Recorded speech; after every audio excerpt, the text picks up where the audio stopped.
අද මම ඕගොල්ලන්ට කියලා දෙන්න හදන්නේ කිසිම third party app එකක් පාවිච්චි නොකර Google Drive එක හරහා කොහමද document එකක් scan කරගන්න කියලා.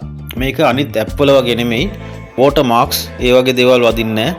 හොඳ clear අනිත් ඒවාට වැඩිය advertisement යන්නේ නැතුව ඉතාමත්ම හොඳ පැහැදිලි document එකක් scan කරගන්න පුළුවන්. ඉතින් ඔයාලගේ phone එකේ Google Drive app එකට යන්න මේ විදිහට මම ටැප් කරා Google Drive app එක. මේ app එකට ගියාට පස්සේ ඕගොල්ලන්ට තියෙයි plus mark එකක් දකුණු පැත්තේ මෙන්න මේ වගේ. මෙන්න මේ වගේ plus mark එකක් තියෙනවා. මේ plus mark එක ටච් කරාට පස්සේ ඕගොල්ලන්ට එනවා මෙන්න මේ වගේ menu item 6ක්. මේ menu item 6න් මැද එක තියෙන්නේ scan කියලා මේ වගේ උඩ ඉඳලා 4 වෙනි එකට. අන්නේ scan කියන item එක ගත්තට පස්සේ ඕගොල්ලන්ට පුළුවන් මෙන්න මේ වගේ තමන්ගේ document එකට මේක ප්ලේස් කරන්න.